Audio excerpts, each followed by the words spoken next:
Antes de qualquer coisa, é preciso deixar claro que Lula, candidato à presidência, não é normal. É coisa de uma republiqueta de toga na qual alguns querem nos transformar. E tudo isso, inclusive a ameaça real de o Brasil virar um pesadelo distópico, é responsabilidade de um homem, do ministro Edson Fachin, que num belo dia, lá em 2021, mudou de ideia assim, do nada, e tornou Lula elegível. A partir daquele dia, armou-se um circo onde a política brasileira exibia o que havia de mais deplorável, de mais imoral, um conluio com o próprio judiciário para eleger um fantoche da elite comuno-progressista. Repetindo para que fique bem claro, Lula, candidato à presidência, não é normal. Pelo contrário, é uma confissão de derrota de um judiciário que abandonou a busca pelo equilíbrio entre a punição e a misericórdia só para privilegiar um perigoso líder narcisista.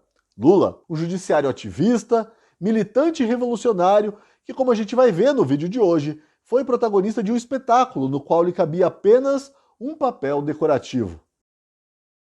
2 meses de campanha eleitoral. Quem deu o tom do que seria essa disputa foi William Bonner na entrevista de Jair Bolsonaro ao Jornal Nacional. Essa risadinha representa não apenas a soberba com que a elite intelectual do país vê o atual presidente candidato à reeleição, Jair Bolsonaro. É uma risadinha de desprezo por ideias e projetos que na prática estão dando certo. É uma risadinha de escárnio, tudo em nome da aparência, daquilo que se convencionou chamar de sinalização da virtude. Depois de Bolsonaro, foi a vez de Lula ser entrevistado no mesmo Jornal Nacional. Faz tanto tempo, né? O tom ali foi outro, um tom de compreensão, de amizade, o tom de uma elite disposta a passar por cima de valores morais básicos como o da honestidade, em troca da promessa de um pedaço de picanha e uma cervejinha. Vamos começar falando de corrupção. O Supremo Tribunal Federal lhe deu razão, considerou o então juiz Sérgio Moro parcial, anulou a condenação do caso do Triplex e anulou também outras ações por ter considerado a Vara de Curitiba incompetente. Portanto, o senhor não deve nada à justiça. Em tempo, Lula não foi inocentado. A disposição dos ministros do STF em encontrar uma justificativa técnica para uma decisão política não apaga o fato de que Lula foi condenado por Sérgio Moro e teve essa condenação referendada por instâncias superiores. Isto é, até Fachin mudar subitamente de ideia. O que não é normal. Aí vieram os debates, num primeiro momento cheio de coadjuvantes que garantiram o riso de uns e alimentaram o cinismo de outros. Que papelão, hein, dona Simone Tebet, que depois de atacar tanto Lula nos debates, não teve vergonha nenhuma de dividir o palanque com o ex-presidiário. Que papelão, hein, Ciro? Logo você, autor desse que eu considero um dos melhores momentos da campanha do primeiro turno. Tudo que eu peço a você com muito respeito, é que você daqui até domingo pare um pouco para pensar. Sabe, não ensine ao seu filho que corrupção, o prêmio dela é impunidade no Brasil. Não ensine que roubar, sabe, é uma coisa que pode ser feita e vai ser premiada ainda por esse tipo de conduta. Uma nação assim se suicida. Ah, se ao menos os indecisos com algum compromisso com os filhos, com o futuro, dessem ouvidos a esse Ciro Gomes sensato aí, só dessa vez. Em meio a isso, o TSE, presidido por Alexandre de Moraes, começou a botar as manguinhas de fora. Desde o primeiro caso de censura, ou de decisão tomada claramente para prejudicar Bolsonaro, o candidato adversário da juristocracia, eu me lembrei de todas as muitas conversas que eu tive com os meus amigos Rodrigo Constantino e Guilherme Fiuza, lá no podcast O Papo É, da Gazeta do Povo. Nessas conversas a gente alertava: Alexandre de Moraes presidindo as eleições era garantia de confusão.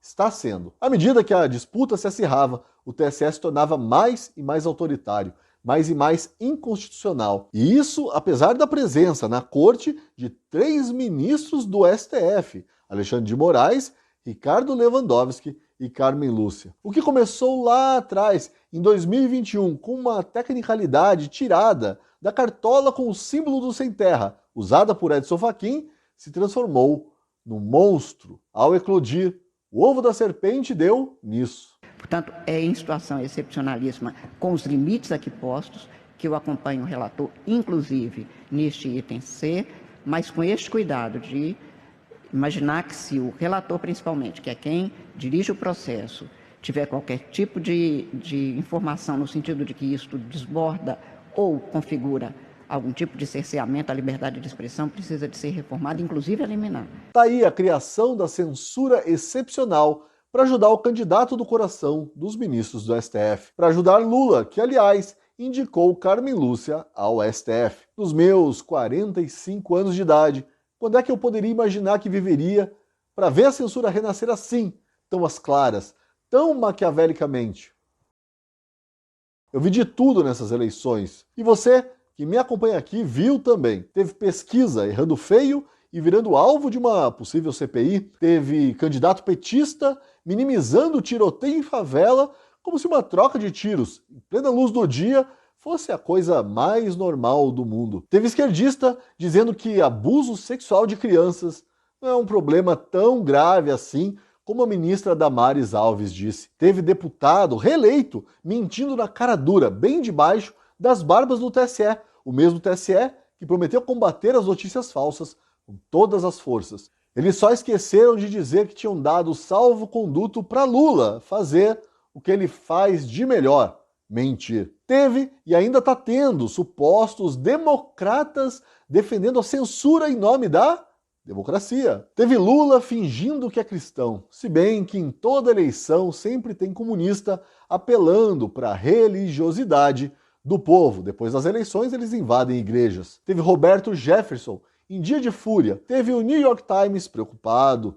Teve Lula vestindo um boné com a sigla CPX, que não significa nada demais não, imagina. Aliás, teve ministro do TSE proibindo que se exibisse a foto de Lula com o tal boné CPX, que isso poderia prejudicar o candidato. Tá lá, na decisão dele. Teve censura, muita censura. Teve mais censura. Teve escândalo eleitoral, agorinha mesmo, desprezado pelo TSE, porque a falha prejudicava Bolsonaro, e não o fantoche da elite, Lula. E teve um monte de coisa, das quais eu tô me esquecendo, nesta que é a eleição mais suja, desde 89, que foi a primeira eleição que eu acompanhei com algum interesse. O legado dessas eleições é um país ainda mais dividido, com o judiciário corrompido pela vaidade e pelo desejo de poder, com a sociedade civil organizada, sequestrada pelo lulopetismo, com instituições aparelhadas, com uma imprensa incapaz de retratar a realidade só porque ela beneficia Bolsonaro. Engana-se quem acha que as eleições de 2022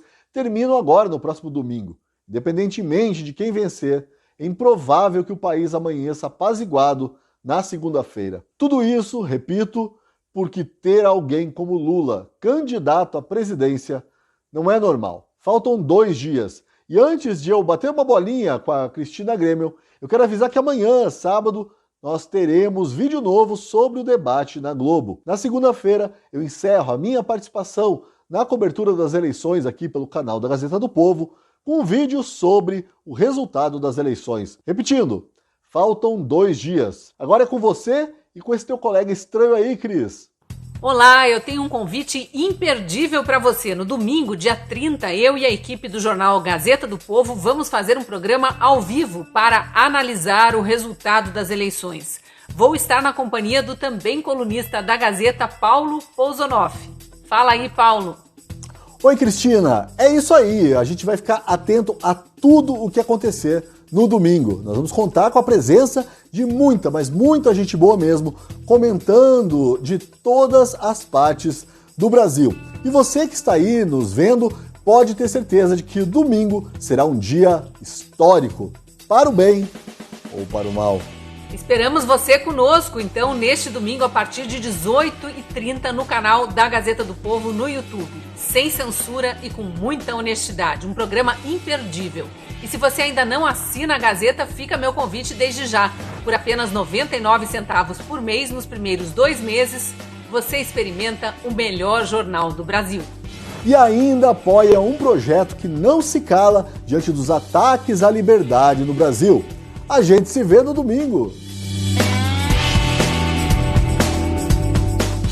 Bom, a Cris e esse cara estranho aí já deram um recado. Eu quero apenas reforçar e dizer que por 99 centavos, nos primeiros 2 meses, você tem acesso também às minhas crônicas, que são exclusivas para os assinantes. Na de hoje, eu falo da nossa responsabilidade para com os nossos filhos e netos nessas eleições. Afinal, o egoísmo do presente, inclusive o egoísmo da sinalização da virtude, não pode comprometer o futuro das pessoas que amamos. 99 centavos nos primeiros 2 meses. Clique no link da descrição e não se esqueça de deixar o seu like, de compartilhar, de comentar e de se inscrever no canal da Gazeta do Povo. Até amanhã!